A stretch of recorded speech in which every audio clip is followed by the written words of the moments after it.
Economics, just like the human body.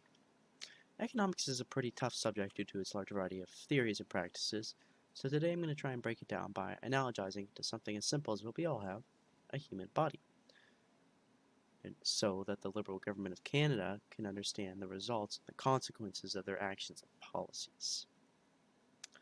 So, what is economics? For one definition, economics is the study of the relationships between supply and demand, how each individual trades with one another to get exactly what they want. We can imagine in this example that this individual is trading his currency for a plastic toy product, for example. If we were to sum up all the individual trades of this plastic toy product, it'd be the market for the plastic toy product. Economies are composed of not only this plastic toy product market, but all other markets combined, that they're working together to help cycle and improve and just generally try and make the economy work well. These other markets could be the timber market, the gold market, the platinum market, or the plastic toy product market. Any market you can think of.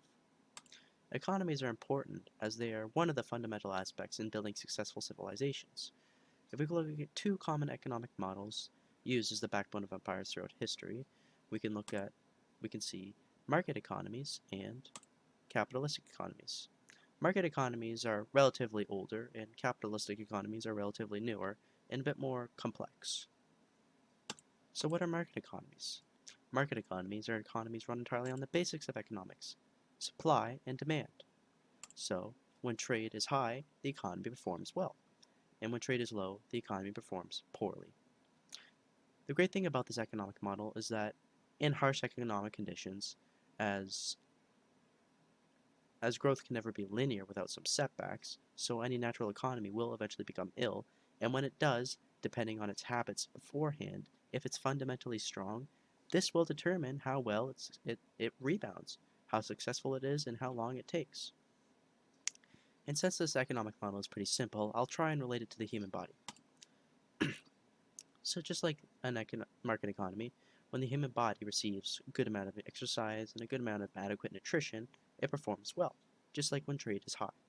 And when it doesn't receive this, it performs poorly, just like when trade is low. So, and just like any natural economy, a natural human body will eventually become sick, as growth can never be linear without some setbacks. And when it does become sick, depending on the habits the human had beforehand, this will determine the fundamental strength of it and determine how well it is able to rebound from this illness. Capitalistic economies have a market economy as the basis. But what's the difference between the two? One could argue government intervention. When the economy is in harsh economic conditions, the government can either let the market or the economy recover naturally, which may be painful and take time, or they can intervene by printing, borrowing, or hiking taxes in order to supply some extra cash into the economy, which will cycle through and stimulate it as a whole. For the body, this is when the human body becomes sick. The human body you can either let yourself naturally recover, which may be painful and take some time, or you can simply take some medicine, which will make you feel and heal better quicker, but it's all artificial. So medicine is basically just like government intervention.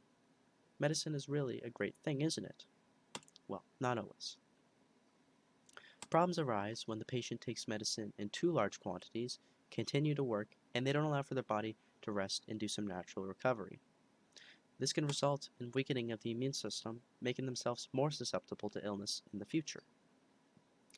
For the economy, this is when the government mass prints their currency, borrows in too large quantities, or hikes taxes too high, which can result in weakening of the national currency, inflating the national debt too much, or putting too much of a burden on their citizens, which all of these generally do over time anyways.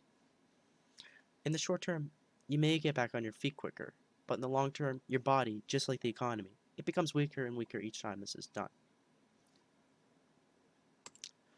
For some more modern context, we've been seeing governments become more and more involved with correcting the economy by implementing bad economic policies, such as the ones previously mentioned, as fast as they can in order to improve their approval ratings and save face. This isn't healthy though. It's just like throwing a bandage on a broken leg and then proceeding to run on it. Governments throw bandages or these short-term economic policies on the system and they continue running it. The system has had so many bandages thrown on it now that these bandages, or short-term economic policies, are just drying up and falling off, and they just throw more on to replace the old ones. This is not healthy nor sustainable. To be fair, though, there is a need for government intervention in times of dire concern or war, for example. So printing, borrowing, and hiking taxes is okay when done in times of need and done in moderation. But doubling the national debt, printing $600 billion, and adding a carbon tax, all in 8 years, that's not moderation. As well, there is a need for government intervention in times of concern for environmental and civilian health. So some red tape and restrictions is okay and done in times of need and done in moderation again. But just like if you were to cover a person completely in tape and then start telling them to work, the body, just like these industries, are going to have a hard time breathing and obviously aren't going to be able to operate efficiently. This is happening presently with a lot of industries in Canada.